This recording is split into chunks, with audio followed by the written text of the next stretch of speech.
Hey YouTube, I'm gonna try to do this modification. I just got a Sony Action Cam AS100V with the Nito remote control. At Mr. Everride's suggestion, it was on sale for half off.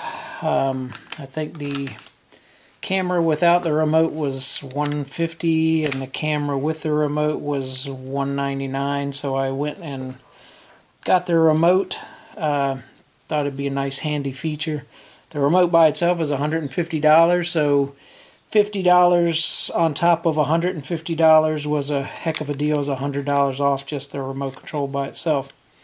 I know a lot of people use this skeleton case for their action cam. It's pretty nice. It's got a side mount on it, or it's got an L adapter for it, so you can mount it in a couple of different ways. It's got access to the external microphone and external power coming off the bottom. Now, what it doesn't allow you to do is use the hard lens cover with the skeleton case. So I wanted the peace of mind that I'm not going to scratch the lens on my camera like I did on my first GoPro, and now it's got this fuzzy little piece in all my videos, and they don't sell a replacement lens, so I'm kind of screwed. So I want to make sure that doesn't happen to this camera, but the problem is you can't use both of these together. It just won't fit inside the camera case like that. See, there's no place for it to fit. So what I'm going to try to do, and I hope I don't screw this skeleton case up too much, is just cut the front of this case off just a little bit all around here in a half moon, so that I can get this lens cover to fit on the front of this case. Now, I'm not sure I'm going to be able to do it. I'm just going to cut as little as possible around here, and I'm also going to cut this little edge off here. I'm going to make it flush with the rest of it, just like it is down here. See that? So I'm going to cut all of this off, and all that does is really hold this strap on, which I don't really need. The true locking mechanism is with this little sliding lock. That locks into the little recesses cut on the top and bottom of the camera itself. So if I don't think that's going to hold it well enough, I may try just a little bit of silicone sealer around the inside of this, slide it onto the camera, and just leave it there. I don't intend to use the waterproof housing anytime soon because I can't get to the sound or the power with it in that case. So I'd rather use this skeleton case. So I'm going to make my first whack at relieving the front of this case a little bit, so that that hard cover will be able to fit and stay on the camera while it is in this case. So wish me luck. Hopefully I won't screw this thing up completely, and it won't. This is like $25 for this thing, I think. Maybe that was for the lens cover. Well, anyway, you know, I don't like to throw money down the drain, but I could be well on my way to doing that if this goes horribly wrong. So I'll check back in just a few minutes after I make my first couple of cuts. I think I'm going to use a 4.5-inch cutoff wheel and use the flat side of it, and just come in here and kind of cut a circular arc out of this. So we'll see what happens.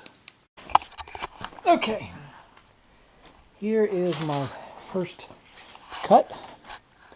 So you can see the side profile there. I just cut it back just a little bit. Still got the camera retention pieces here on the end, so the camera won't slide out. And I'm hoping when I get this cut off, it will be able to, let's see if I can hold this camera and this. When I get it, that should fit onto the front of the camera while it's still in the housing. I might have to go a little bit further, but we'll see. I am going to go ahead and cut this off next so that I can get a better idea how this is going to fit on here. So hold tight. Okay, so now the cap has been modified. You see how it's kind of flat on the back? It doesn't have any protrusions. I may need to clean it up just a little bit more. I don't know if you can, the camera's going to pick that up or not. It's fairly well taken off of there. And here's a mod on the case so far. You can see I've relieved a little bit of the front. So now I'm going to take camera out, or put the camera in the case and see how it fits.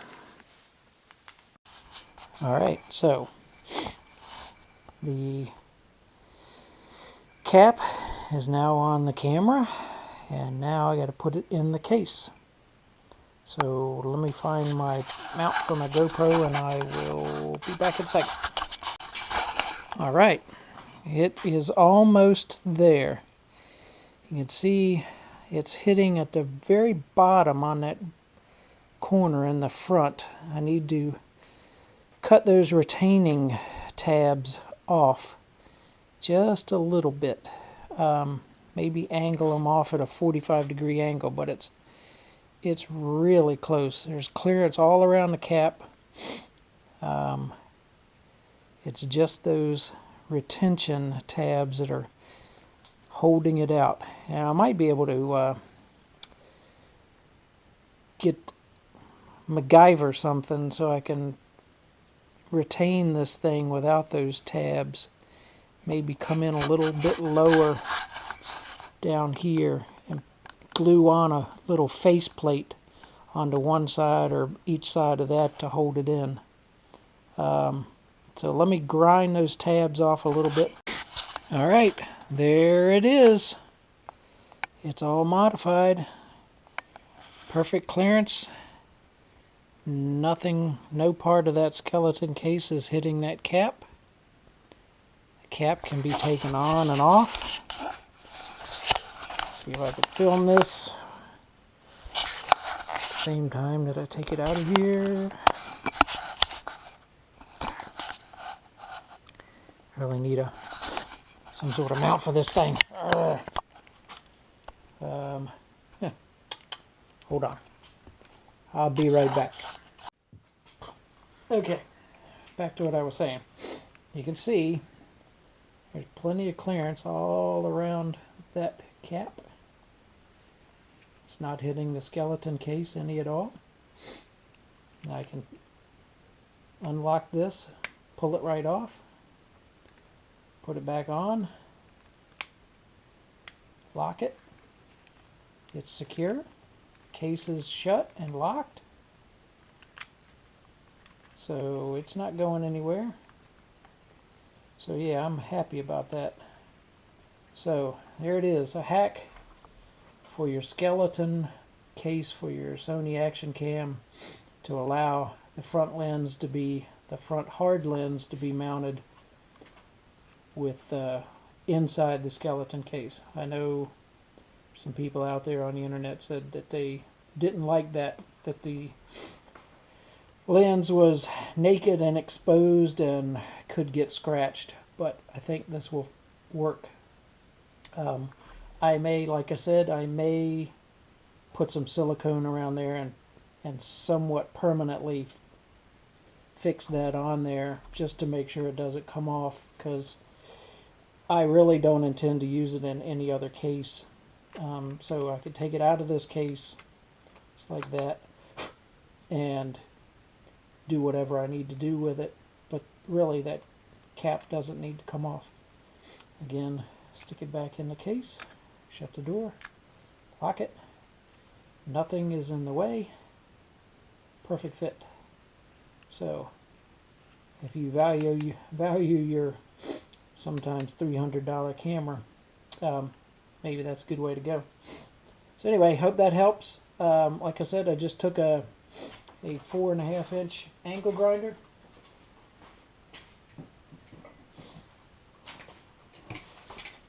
This thing, took it and just went just like that. Ground it down just a little bit until I got enough clearance to fit the cover on there without hitting anything, and cut the little lip off of the cover itself that had the little lanyard attachment to it. I didn't need that. So there you go. Enjoy. Hope it helps.